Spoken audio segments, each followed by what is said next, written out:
This is the Fearless Finance Podcast with Amy Ross. Amy and the team at Gold Shield Wealth are dedicated to helping adults plan for and manage the hurdles they may face on their journey to retirement. Get more, including contact information in the show notes. Now, Fearless Finance with financial advisor Amy Ross. I want to pick some of the myths and misconceptions about retirement this weekend. Are you up for this? There's a lot of them, so that'll be fun. That'll be a lot of fun. Because we see a lot of information, the clickbait, the articles, the headlines about retirement. And so I'm just going to, and this may take a couple of weeks to get through all these because there's a lot of them. But I want to give you a myth or a misconception. And I want you to tell me, I want you to debunk it for me, if you will. All right? So let's kick things off with one of the most popular topics with adults to and through retirement, and that is Social Security. And the misconception, Amy, is Social Security is going broke, so I should just take it as soon as possible. Why is that a misconception? Because we don't know that Social Security is going broke. Right. We don't know that. What we know today is that Social Security is still around. You know, a lot of times I think people tell themselves that to give themselves permission to take it early, even though they know they probably shouldn't. If they're like, well, it's going to go broke. Or, you know, my dad is a prime example of someone who wanted to take Social Security as early as possible. And he leaned into the fact that most of the men in his family had died prematurely. So that was his excuse for taking Social Security at 62, when he probably should have waited closer to his full retirement age. But the whole going broke, Social Security is going broke, we don't know that. Mm-hmm. We don't know that. But are you having conversations with adults who are, 48 to 55 as opposed to the adults who are already in retirement about Social Security? Like, what are you telling those maybe 10 or 15 years away from retirement as opposed to those in retirement about what Social Security could be? It's interesting you asked that because the age range that you gave is basically our age ranges, Mark, you and I. And what I am personally doing for myself is I am not planning on Social Security being the end all be all for me. I'm making other arrangements as well so that just in case Social Security is taxed harder, I don't get to keep enough of it to pay my bills, I've got other savings in place. Mm-hmm. So that's the safe bet, right? Is to plan as though it's not going to be there. That way you'll be okay either way. No different than Roth conversions. We don't know what taxes are going to do in the future. We don't know that they're going to go up. But if we go ahead and do Roth conversions now, we don't care. Yeah. Right? So if you've planned, Social Security was never created to be a sole source of income for people to begin with. But we've made it that way. Why? So I kind of go back to what it was made to be, which is a supplement for your income, not all of it. So that's how I try to treat it, is to plan around it. So it's just a nice supplement for your income. And you may not know, but when did it turn into, for a lot of people, their only source of income in retirement? Why has it become such a end-all, be-all for income in retirement? Well, pensions went away in the 80s. And so a lot of times, prior to that, people went to work and they weren't left up to their own devices to say, okay, I'm going to put XYZ dollars into my 401k or my IRA every single month. So in my opinion, when the horrible transition, when things really started to go sideways, was when pensions were taken away and then people were left up to their own devices to save for themselves. Mm-hmm. And so they didn't save enough, because it's always easier to be like, I sat down with a lady yesterday actually, and she was saying, well, it's never the right time. It's never the right time. And I looked at her, I said, kind of like having kids.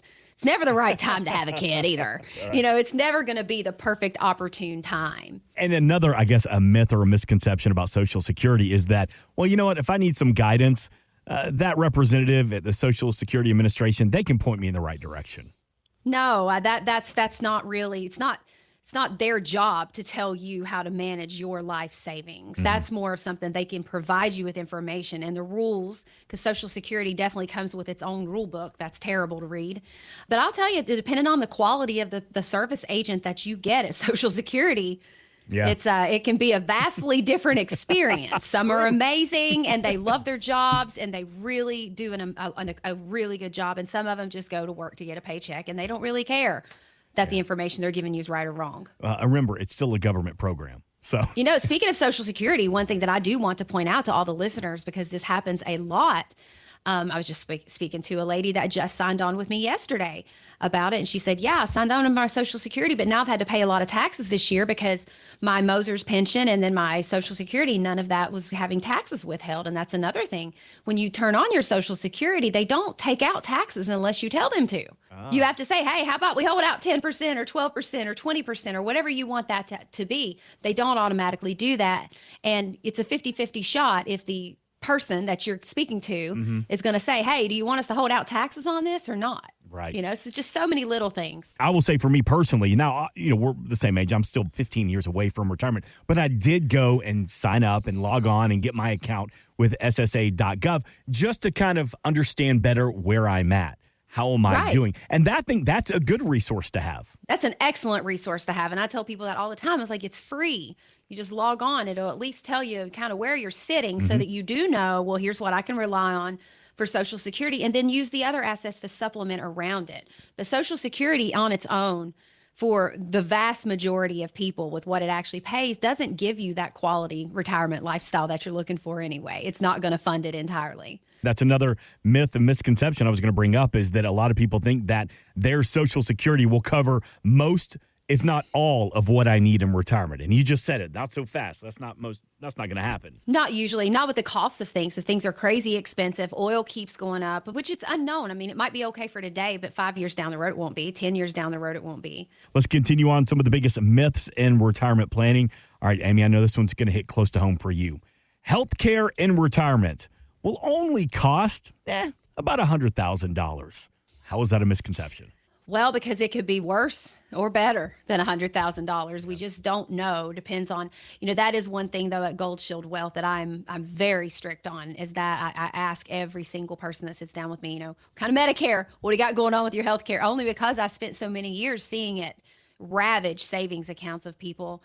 People don't think of it, but back in I think it was like 2012, I looked it up, and a course of prostate treatment, for radiation, just prostate cancer, nothing crazy, was well over $100,000 just for that one thing. So think about it. If you've got things, heart disease and, heart attacks, or you need a transplant of some sort, it's very much overlooked. I saw online recently, it was a good friend of mine, grew up a childhood friend, and they had to set up, his father was going through some cancer treatments, but they set up a GoFundMe page to help cover some of the bills. This was kind of a well-to-do family as we were growing up. But to see that they had to do a GoFundMe because dad has got these treatments, that hurt me, because I cannot imagine a family who seemingly on the surface looks like they've done everything right, and now they're reaching out to strangers for help. But see, the one cost that a lot of people don't realize comes with when things go sideways with your health is that a lot of times the treatment that you may need, especially living in a place like Myrtle Beach, is going to be somewhere else that you have to travel to. So there's hotel costs, there's travel costs, all of those things that they add up very expensively. A lot of times when you have a health condition, you've got to do alterations on your home. Right? You need a new bed, or just many, many different things that you just don't think about. All right, that number, 843-585-5223. Hey, speaking of healthcare, you offer the full body scan of your retirement portfolio. That's the portfolio review from Amy Ross and the team at Gold Shield Wealth. Walk me through that real quick. What does that look like when I come to see you, Amy? What is the full body scan of my portfolio? I like to rip it apart and see what's going on with the taxation status of your money, what's going on with your income, your health care. I like to look at how much risks are you taking in your portfolio. A lot of times people really have no idea how much risk they're actually taking. So, but I like to rip things apart, look and see where everything's laying, and then put it back together the way it needs to be. I liked playing with Legos a lot as a kid. Makes more sense to me now. My portfolio is like a puzzle piece to you. Let's take it apart and then let's put it right back together. Take it apart, put it back together. That's right. It's no cost, no obligation from the team at Gold Shield Wealth. Again, that number, 843-585-5223. I want to go back to healthcare here for just a couple of seconds. Is there a time when it's too early? Start planning for your healthcare, long-term care, assisted living. Like, at what age is really the time to get serious about funding, lack of a better word, the last chapter? That's a tricky one. There's things that can happen with like actual long-term care insurance, proper long-term care insurance, where the premiums can increase. So if you buy it at a really, really young age, you risk the premiums going way up on you. So I tend to really start to focus. I think that most people actually, their mind is ready to start thinking about it in early 50s. Okay. That's where you should look, because the rates aren't terrible at that point in life, and then you're kind of in the mindset to really think about it. But yeah, I mean, generally, a lot of people will sit down with me in their late 60s and early 70s, and that's where you've waited too long. So in between that 50 to 55 range is ideal. Up to age 60, you can still find some really good stuff. But, it's never too early to segregate some money and say, you know what, I'm going to save this for a real bad rainy day. Right. Put it in some type of an investment account. But to look at actually buying products and things like that, if you're looking at insurance products, it depends on the actual type that you're looking at. So that's kind of a loaded question there, Mark. Well, again, because everybody is a little bit different. Is it true, and I don't know if this is a myth or a misconception, or maybe I just misheard this, that if I get some kind of health care or long-term care insurance and for whatever reason I don't need it, that can be passed on to my beneficiaries? Depends on what kind of rider it has on it, or what Okay. kind of death benefit it has on it. So if it has a death benefit, then yes, they would get some of that money. But it depends on the policy. That's what I'm saying. The questions you're asking me now, we could talk for hours about it, because each individual type has its own set of rules. So that's where, when you're looking for something like that, it's more of an intentional buy. Come to me, call me at 843-585-5223 and tell me what you need. And then that's when we'll find the type of policy that would fulfill that need and go over that, because they're all so different. Yeah, and there's nothing wrong with just asking the questions like, here's my situation. Here's my family history. I run rates for people all the time, because it is always in the back of their minds. Like, how much would this cost me? And that's what life is about. It's like, you know what? You might want it. Do you want to pay the money for it? So the only way we can find out is to, let me run some rates. I can pull the best rates that are on the market. And if that's still too expensive for you and it makes you feel like you're going to hurl, then it's not the right answer. If it makes you feel warm and fuzzy, we can put in an application. But, I always say knowledge is power. If you don't know, you don't know. Got to ask. That's right. I did not expect to hear the word hurl on this weekend show. And I'm thankful for that, Amy Ross. I did see you kind of laugh at me a little bit. I love that. I think when we were born in the 70s, grew up in the 80s, but hurl is such a 90s word to me. It is. We're 90s kids, We are though, are we not? we We are are 90s 90s kids. I'm going off the topic here, but the Red Hot Chili Peppers, there's a cover band coming here, and that's 90s, right? They're called the Red Hot Chili Poppers. Ah, there it is. Yep. Are you going to be there front and center? I'm thinking about I'm There it going is. to go. Yes, I think I might go hear the Chili Poppers. I love that. All right. GoldShieldWealth.com. We put faces to the voices that you hear every weekend. We're talking about some of the biggest myths and misconceptions in retirement planning. All right. This one, I think you can have a field day with. Amy, if somebody comes to you and says, hey, listen, I'll just spend less money once I retire, I'll be okay. How is that a misconception? Oh, bless their hearts, man. That never happens. It really doesn't. People say that to me a lot. Like, oh, I won't need it. I'm like, nope. Yeah. Because I guess depending on where you live, if you live out in the middle of nowhere where there's really nowhere to go, nowhere to do, nowhere to spend money, then you can get by with that and being frugal in retirement. But then my question would be, why?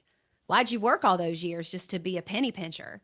That's no way to live. But here in Myrtle Beach, that's damn near impossible to pull off, because there's so many things to do. You want to go have a life.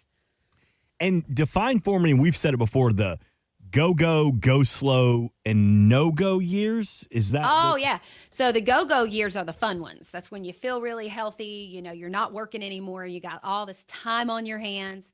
And then you enter into your slow go years. And what I say that always, people chuckle every time I say it, but that's when you carry around your paper calendar with you, and you've got all your doctor visits in there. And then you get to choose what's left over to have fun, your slow go years.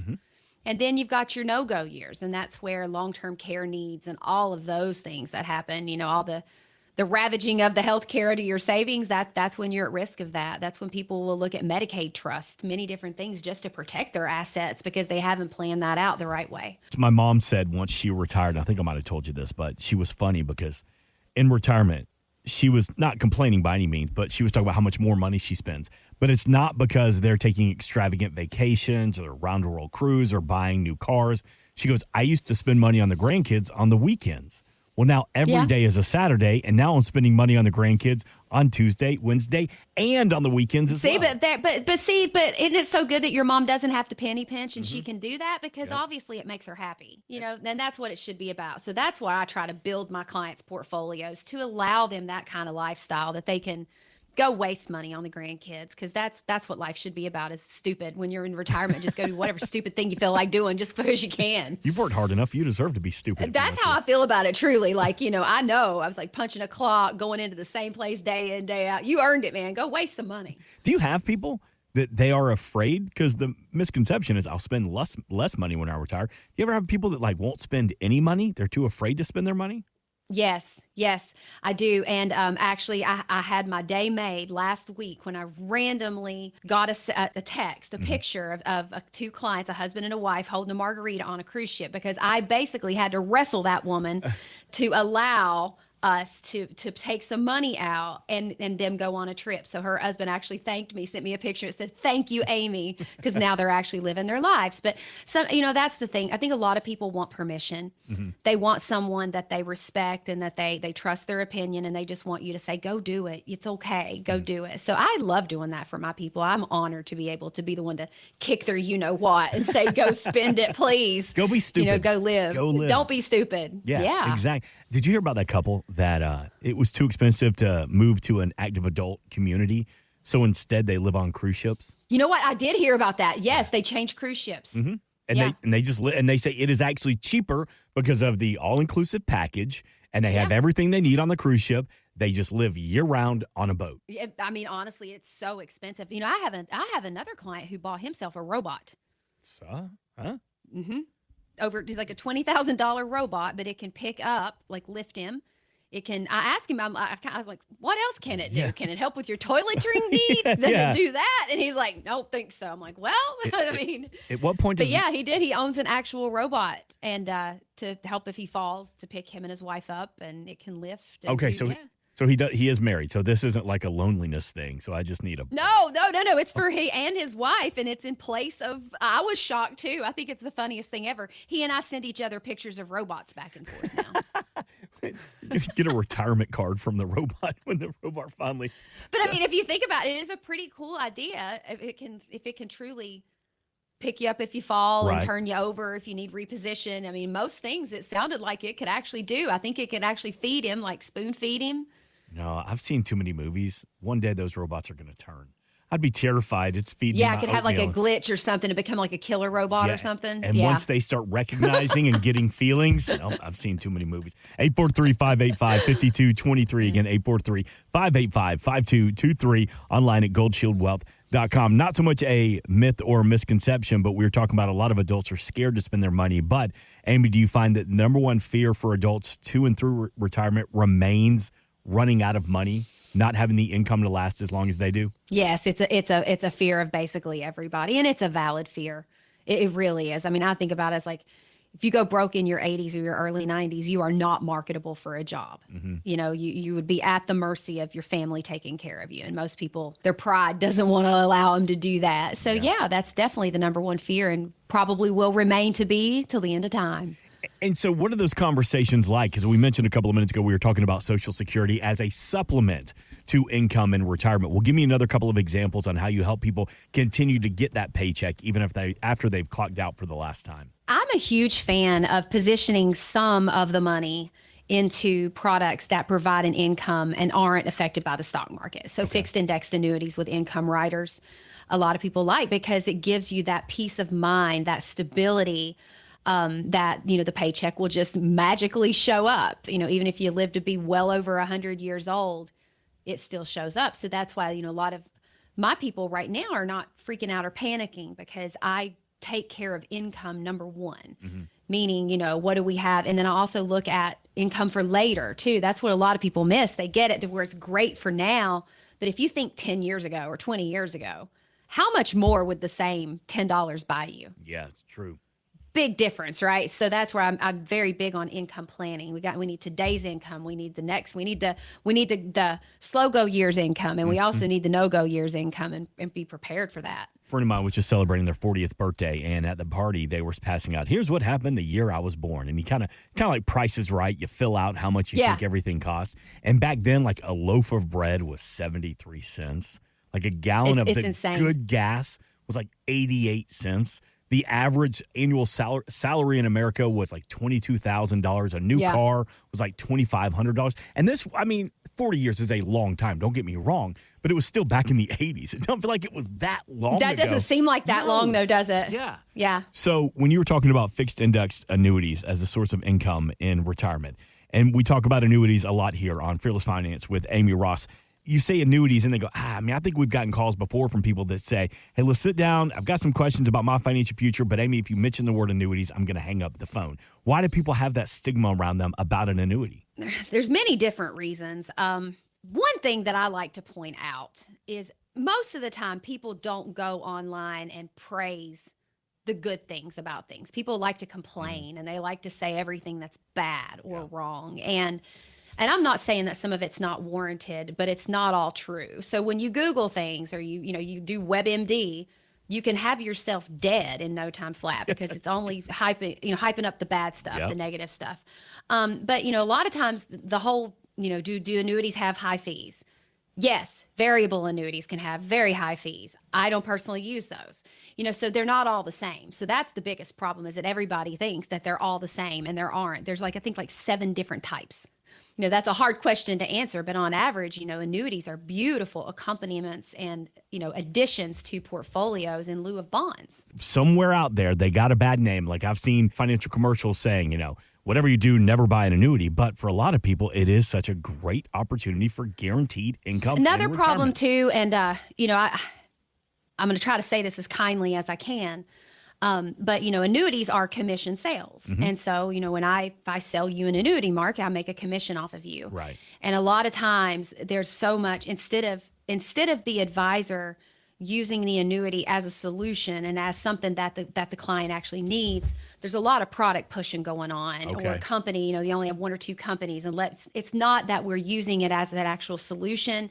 We're selling you something so that I make a commission. And that's when annuities, if they're not placed intentionally and used in a way to where, okay, here's why we have the annuity, here's what it's doing for us, that's when you can go wrong. And those are the people that are going to complain, right? Sure. Those are the ones that are going to get online and be like, well, wait a minute, I didn't know what I was even getting. And I fix a lot of annuities like that in my office, where people have bought income products and not realized it was an income product and been very unhappy. And I've been able to fix it, just make it better. Let's reposition it and get you what you actually wanted. And then they're happy again. If I've got a couple of annuities, I've been working with the big box firm and whatnot, and I just feel like something's not right. Do you offer an annuity x-ray, if you will, or a deep dive? Yeah, I do. Do a lot of people take advantage of those? Quite a bit. They do. I have a lot of people that just ask me, please review my annuity, and I'll tell them. And I will say, everybody, after they work with me on that, they tell me they know more about their even existing product than they knew before they met with me. Because, again, that's just how my brain ticks. I like to rip things apart. I like to figure out what's making it move, what's making it do what it does. And then if there's a problem, we'll know, because numbers don't lie. They just don't lie. So, yeah, I do a lot of annuity reviews and I call it rehoming puppies. We rehome them. We can give them a better home. An annuity is like a puppy to you. It's like a puppy. You rehome it. I like that. We rehome them. And more than just annuities, you do offer a second opinion service as well across an entire portfolio. I know a lot of people come down Myrtle Beach from the north to get away from the high tax states, to get away from the cold weather. It's beautiful. The economy is great. The people are great, not to mention the beach. So a lot of people move and they retire to Myrtle Beach. So you get a lot of those calls from people that say, hey, I've got this big box firm up in New York, not really happy. What can you do for me? Does that happen more often than we think? A lot. It does. And I'm very honest with people. If they have something that's good, I'm going to say, listen, this is really good. Yeah. I love this. Don't touch it. And here's why. Here's what's good about it. But yeah, a lot of times when they've retired down here and they've had an advisor up north, a lot of times they look for someone here for multiple reasons. A lot of times it's because they need someone more like myself, who is tax focused, income focused, all the different things that go along with healthcare, more than that. Because a lot of them, they've just been focused on appreciation, grow. But then now they're in a different phase, so that's a lot of it. A lot of times people have bought annuities and they're like, Amy, I bought this thing 5 years ago and I haven't heard hide nor hair from the dude who wrote it for me. Yeah. Can you take a look at it? I always encourage as well, look at all of your insurance policies, your life insurance. Everybody reviews their auto and their home insurance at least every couple of years, most of the time. I mean, why would you not look at those other policies as well and familiarize yourself on, okay, how do I use this thing? Because as you get older, that's when you're actually going to need it. Right. That's when you should be looking at things more often. All right. So somebody's new to the area. How can we reach out to you and the team at Gold Shield Wealth? You can give me a call at 843-585-5223 or just shoot me an info@goldshieldwealth.com, and I would love to hear from you. Insurance products are offered through the insurance business Gold Shield Wealth Financial. Gold Shield Wealth is an investment advisory practice that offers products and services through Impact Partnership Wealth, LLC, IPW, a registered investment advisor. IPW does not offer insurance products. The insurance products offered by Gold Shield Wealth Financial are not subject to investment advisor requirements. Gold Shield Wealth Financial and IPW are not affiliated companies. Investing involves risk, including the potential loss of principal. Any references to protection, safety, or lifetime income generally refer to fixed insurance products, never securities or investments. Insurance guarantees are backed by the financial strength and claims paying abilities of the issuing carrier. This radio show is intended for informational purposes only. It is not intended to be used as the sole basis for financial decisions, nor should it be construed as advice designed to meet the particular needs of an individual situation. Gold Shield Wealth is not permitted to offer, and no statement made during the show shall constitute tax or legal advice. Our firm is not affiliated with or endorsed by the U.S. government or any governmental agency. The information and opinions contained herein provided by third parties have been obtained from sources believed to be reliable, but accuracy and completeness cannot be guaranteed by Gold Shield Wealth. This radio show is a paid placement. Any and all services related to Medicare are an outside business activity and are not offered through or supervised by Impact Partnership Wealth, IPW, LLC. Gold Shield Wealth has a strategic partnership with tax professionals and attorneys who can provide tax and or legal advice.